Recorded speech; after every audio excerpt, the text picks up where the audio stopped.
welcome back to my channel, which has been pretty dormant this past school year. I'm so excited to be making one last video this school year and being able to post it.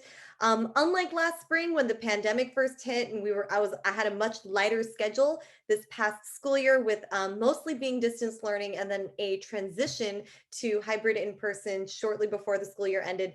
I was so swamped with constantly staying on top of work, keeping lessons planned, keeping stuff graded, that I didn't have the amount of time I anticipated in order to make a video. So I'm really glad to be able to crank one more out before the end of the school year. And how perfect that we are beginning to conclude the school year.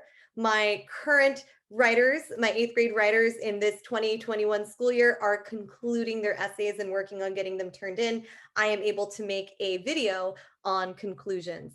So conclusions, I wanted to note that in my class, for my students, I really don't grade conclusions that harshly. As long as I can see that you put in the same amount of effort as the rest of your essay, your grade in my class will not be determined by your conclusion. I just feel like that's unfair. Younger writers need like more experience in order to write really good conclusions, and it takes a while for us to find our strides. Unfortunately, though, I'm preparing you guys for the real world, and I am going to be honest that the reality is people, general readers out in the world who don't care about you, don't care about your writing process, just care about what's been put in front of them, judge conclusions rather harshly sometimes if they make it to your conclusion. People always remember your first impression and your last impression the most, and readers tend to judge harshly.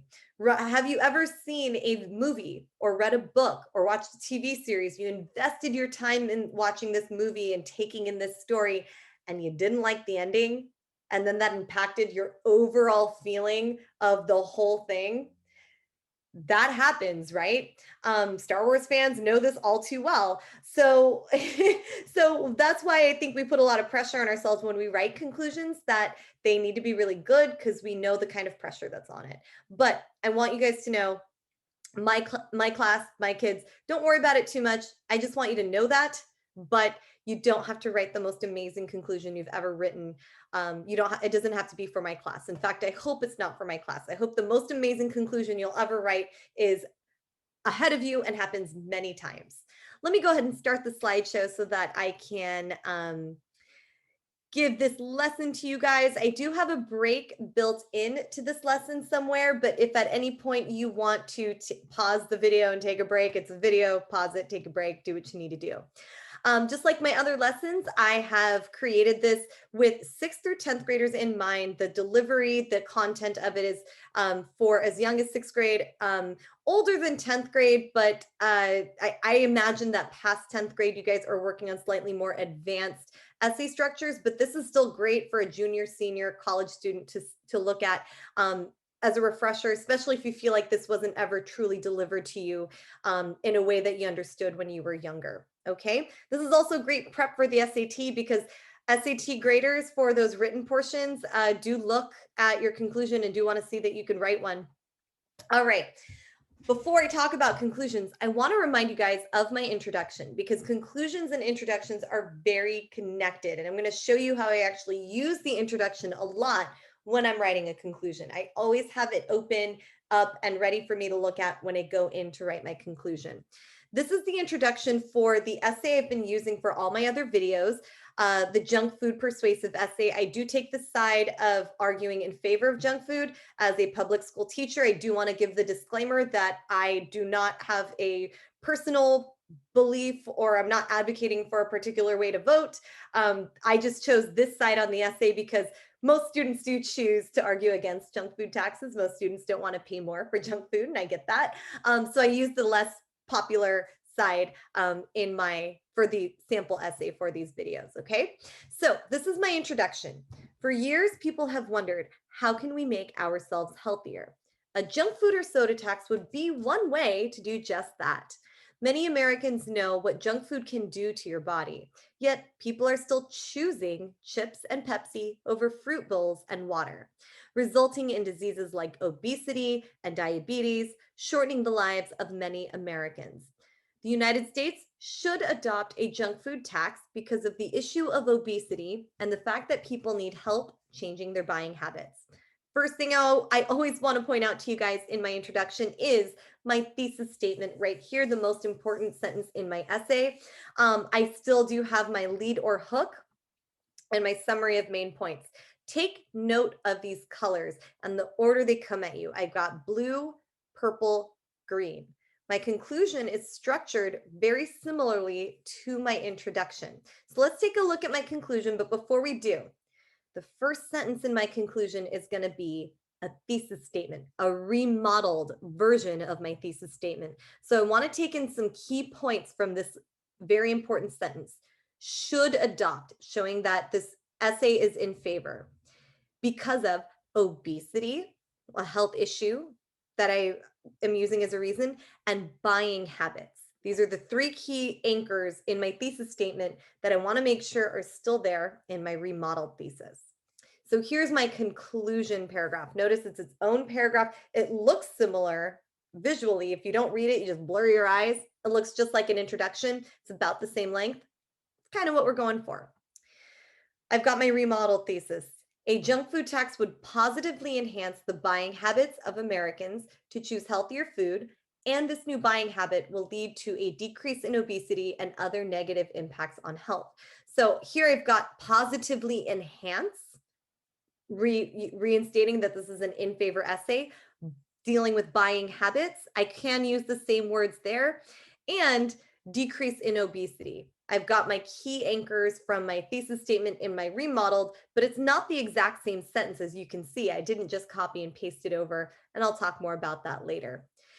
The other two parts of my conclusion, I've got green, here's the purple, my summary of main points, and I'll tell you more about this later in the video. And that very last sentence in my conclusion is my call to action. So let me go ahead and read this full conclusion to you guys before we move on and talk about each part in detail, so that all I have to do is just reread that part to you when we get there. A junk food tax would positively enhance the buying habits of Americans to choose healthier food, and this new buying habit will lead to a decrease in obesity and other negative impacts on health. A junk food tax will make the cost of junk food prohibitive to some, steering them toward healthier, more affordable foods. The tax will also allow many families to save money on long-term health care if they are in good health. Money from the tax could also be used for agricultural subsidies, allowing for cheaper, healthier food. Wondrous benefits will come if the United States implements a junk food tax. So remember my, just driving this home with how introductions and conclusions are related. Introductions are like funnels. You start wide, you're trying to catch a wide readership, and then you kind of bring them down to your narrow reasons, the narrow focus of your essay. Your conclusion is in the same shape. Funnels don't work the opposite way, but you know what I mean. You start narrow in your conclusion with your remodeled thesis, your narrow reasons. You expand out to talking about your whole essay, and then you finish with your call to action. I'm calling it a call to action because this video focuses on persuasive essays. However, this structure works great with any essay, and I will talk about the one thing that's truly different, which is the very end of the essay. I'll talk about that in a little while when I get to call to action. In a regular essay, that call to action, if it's a theme essay, character essay, it's called a concluding thought. Okay, let's talk about that remodeled thesis statement. This is where you want to open the conclusion by rephrasing the thesis in a new and powerful way. Thesaurus.com is your friend, people, if you are having to restate something from earlier in your essay. Your conclusion truly is all about rephrasing parts of your essay in a new way, in a way that drives it home, and not bringing up anything too new. This is the first sentence of your conclusion paragraph. That is its location. And remember how, especially if you're in my class, and some people were writing thesis statements that were kind of intricate and elaborate and fancy and crafty and artful. And I told you, simplify it in your introduction. Make sure that your thesis is stated in a more simple structure and simple wording and simple way in your introduction. This is because your reader, if you slam them with a really complex thesis right off the bat, they're going to feel very confused, and they're going to feel confused going into your body paragraphs already. You don't want that. You want them to be as not confused at all, really. But in your remodeled thesis, this is where, if you wrote that really intricate sounding, fancy sounding thesis version of your thesis statement earlier, this is the place for it. Especially if you feel like that's a more powerful way to say it, because this is where you want to drive it home. Your reader has read all your arguments. They will understand that more complex version of your thesis, and you could present it here. And so there is my remodeled thesis at the very beginning. As I pointed out at the beginning of the video, I changed a lot of the wording. I even changed the structure of the sentence a little bit. I brought in my second body paragraph reasons first and then switched to my first. There's a lot of things you could do as long as you keep your anchors, the side you're on and your two reasons, you keep those anchors there in your remodeled thesis. Moving on to summary of main points. So I want you to cast your mind back to the bridge of your introduction. And in your bridge, you summarize the debate or the story. And you kind of started really wide. Your summary of main points is just your essay. Remember, in your conclusion, you don't want to be bringing in all kinds of new stuff. That was what you could do in your analysis and early in your essay. Your conclusion's driving home the stuff you've already said in just newer words. So this is how to do that with just your essay. You've got a slightly more confined space to work with. Your summary of main points is said between your restated thesis and your concluding thoughts, the middle of your conclusion, so it's location. You want to summarize the main points of your essay without being repetitive. Thesaurus.com. This might take 1 to 3 sentences. A nice general rule that I like to follow that I discovered worked in college through experimentation and turning essays into, no one told me a structure of a conclusion. I just kept turning essays into professors and teachers. And finally, this one worked. Just summarize each of your body paragraphs in 1 sentence. So if you've got 2 body paragraphs, write 1 sentence that summarizes body paragraph 1 sentence that summarizes body paragraph 2. You don't need to go back over all the points you went through in your analysis. Just remind the reader of the overall evidence and the overall reason from that paragraph. You keep it very general. If your reader is convinced at this point, they're convinced. If they're not, then they're not. This is just reiterating. Give a tour of your essay. It's a nice way to kind of like, this is where we went, and here we are at the end. Slightly advanced. You can, if there's a way, if there were points made in your essay that they were kind of far apart geographically in your essay, you can kind of bring them together in your summary of main points. Just be careful to not bring in new information. But you can bring in information you've already presented and kind of show how they're connected. Don't offer a whole new analysis. Your reader doesn't want that in your conclusion. It belonged elsewhere. It belonged earlier. But a slight little connection, this and it leads to that, or this and this go together. Those work. Don't bring in new information in your summary of main points. Like I've been saying, your conclusion's job is just to restate stuff you've already said, just in new words. If you bring in new information in your conclusion, it looks like you're grasping. It looks like what you wrote already wasn't that convincing. And now you feel like you need to bring in a whole other mess of stuff in order to further convince your reader. It makes you look a little bit desperate. So try not to bring in new information in your conclusion. That is why. The location of my summary of main points is right after my remodeled thesis right there. Let's count my sentences with me. A junk food tax will make the cost of junk food prohibitive to some, steering them toward healthier, more affordable foods. That's my first body paragraph where I talked about choice and buying habits. The tax will also allow many families to save money on long-term health care if they are in good health. That's body paragraph 2, where I talked about obesity. And one of the points from that, even though I don't bring up obesity again, I actually chose this point to remind my reader of, there's not a clear rule on that. I could present a different point. I wanted to remind my reader of, if we're able to manage our health by eating healthy, then in the long term, we're not paying for really expensive healthcare to solve health problems that we've obtained because of eating junk food. And then the last sentence, money from the tax could also be used for agricultural subsidies, allowing for cheaper, healthier food. That's a point made. That third point is for my third body paragraph, my counter argument, where I brought up one of the solutions that the money from the tax could go towards. And I just thought that was a pretty good point, worth reiterating in my conclusion. None of these points are new. All of these points were made earlier, and I'm just driving them home. Okay? This is a good spot to take a break. If you would like to take a break from this video, if you're good to keep moving, I'm going to keep moving after I count to 3, but this is a good spot to pause and take a brain break. You still there? You ready to keep going? Okay, let's finish off our conclusion. Let's finish off our essay. So, writing a call to action. This is going to be kind of a mix of call to action, which is specific to a persuasive essay, but also all of this can be applied really with a concluding thought for a regular essay, thematic, literary response, character analysis. A lot of this stuff will apply. I'll tell you some of the stuff that applies specifically to call to action on the next slide. So a call to action or a concluding thought. In a non-persuasive essay, it's called a concluding thought, just for some vocab for you guys.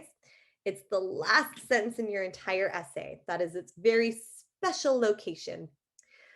It is the lingering thought you want your reader to walk away with. And many will argue that this is the most difficult sentence to write in the entire essay because remember I was talking about earlier with all that pressure on you to write a really strong conclusion because the way stuff ends is kind of what people walk away with, their overall impression. That comes down to this last sentence. Again, my students don't stress for my class. Save your stress for an audience that's like really going to be truly harsh. I'm not going to be that harsh. The other thing I wanted to remind you guys about with the call to action, a slightly advanced, like how you know you've written a pretty advanced call to action, it kind of leaves your reader going, like they're done with your essay, they put it down, and then they're kind of like, huh, that's a good, I'm wondering now, what am I thinking? How will I, and their minds are actually not necessarily changed, but on the verge of changing, or at the very least, even if you couldn't change their minds in a persuasive essay, they've learned to respect your point of view, and they are convinced that your point of view is at least valid. In a call to action, it should attempt to leave the reader without a rebuttal against your thesis. Your reader shouldn't be able to just be done with your essay and be like, nah, no, you don't want that. You want a call to action that leaves them at least putting your essay down and they're hushed. Leave your reader fulfilled at the end of your essay. And I'll show you a technique for doing that with using your leader hook and your concluding thought. And then slightly more advanced that goes saying, leave them thinking about his or her own thoughts about the subject. This next one may be upsetting to students, to teachers everywhere, although some people might be kind of on board. In my class, I do not allow students to end their essays with a question or a quote. Sorry about that. Sorry about my alarm going off. It should never end with a question or a quote. Those of you guys who wish to protest my alarm going off, well, there was your little protest that you sent me. I will talk more about why I don't allow this in my class. This is not a blanket rule. There will be English teachers in your future, my students. There will be writing situations where actually these would be very suitable, but in this particular instance, I don't want you to use a question or a quote. Continued. So, speaking of persuasive essays specifically, it's called a call to action, and there's 2 ways you can kind of go about this. One is you can make a prediction. If we adopt a junk food tax, no Americans will ever have any health issues ever. Okay, I'm terrible at making predictions. I'm also terrible at writing on the spot concluding thoughts, but that is a prediction. If we do this, then that will happen. Or if we don't adopt a junk food tax, then we are going to have many Americans in hospitals with all kinds of health problems in the next 5 to 10 years. There's another prediction. It can be used with a narrative or cause and effect discussion. The conclusion might suggest or predict what the results may or may not be if action is taken or if no action is taken. So predict what will happen if we don't take your side, if we don't vote in the way that you hope your reader will. The second one, it's easier. It's just making a recommendation. The United States should move forward with adopting a junk food tax.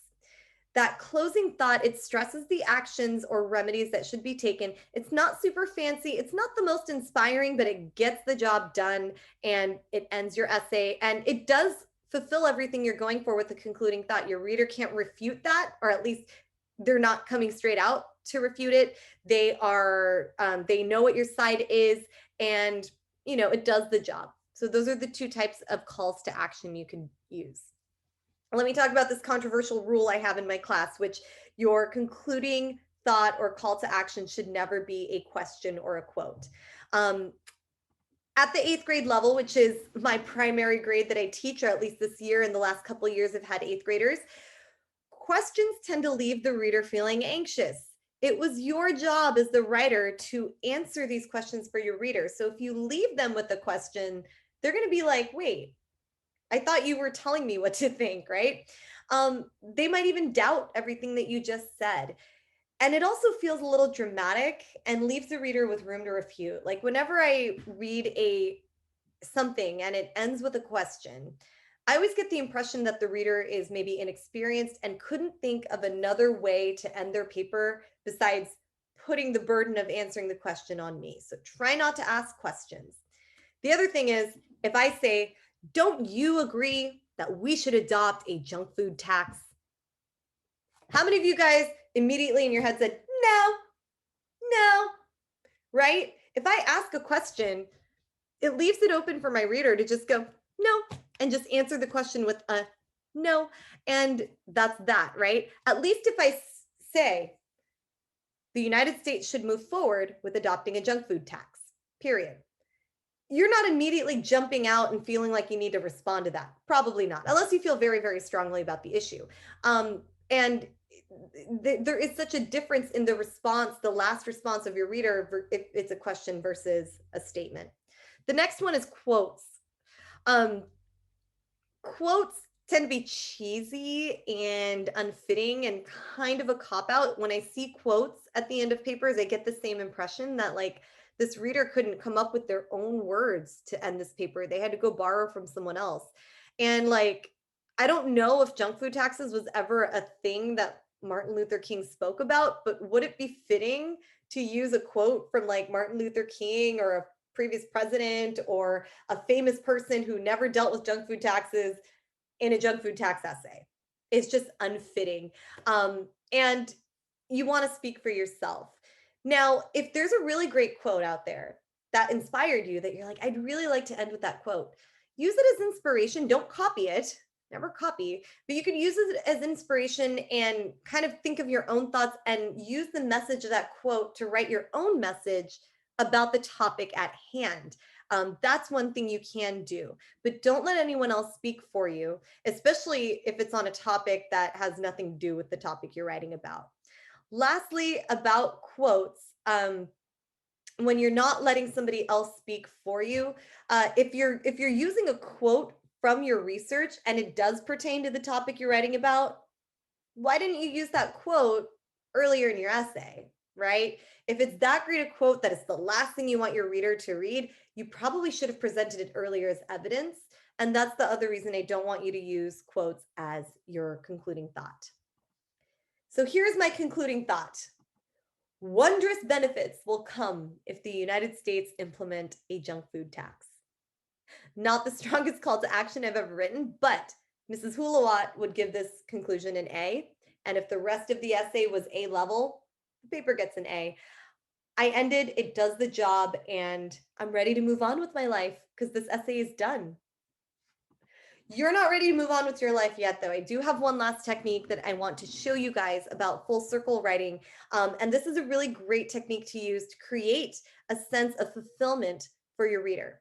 So just like your topic sentences and concluding sentences in a body paragraph mirror each other, so should that lead or hook. and the call to action of your essay. So what I like to do, these are already revised to go with each other, but my students who had me in class will remember I did this recently, maybe like last week or so. I had written a leader hook like weeks ago for my essay, just to kind of get something on paper and get it going. And then when I was in my conclusion, after I'd written my whole essay, chose my quotes, made my arguments, I looked back at my leader hook when I was getting ready to write my call to action, and I realized, that leader hook, I talk about a character who later in my essay never really comes up. And so I revised my leader hook to go better with my essay, and I wrote my call to action side by side with it. So this is the leader hook I wrote for my persuasive essay, for this sample essay. For years, people have wondered, how can we make ourselves healthier? My concluding thought, or my call to action: wondrous benefits will come if the United States implements a junk food tax. Don't they sound like they could go like right next to each other? Here, I kind of ask a question, and down here, I answer that question. Now, I'm not that big of a fan of using questions in your leader hook either, but I'm a little more flexible about that because I know that you're going to be answering that question. Besides, I put this question in quotations. I made it part of an overall statement, so I get a pass. So then we end up with an essay that's full circle. Your leader hook connects to your call to action. It's super fulfilling for your reader. Your bridge and your summary of main points connect, and your thesis and your remodeled thesis connect. And obviously everything in between that's not in this diagram, your body paragraphs that are really important. They're not in this diagram, but they're still important. Everything ties together. End of slideshow. And to my students who I have this year, I am so proud of your guys' progress. You guys had a really tough year. We are so close to the finish line. We are down the last straight, and I am so excited to read your essays as they get turned in. And congratulations on making it to the conclusion of this year, through making it through this conclusion video. And yeah, I hope everybody has a wonderful summer. Thank you, guys.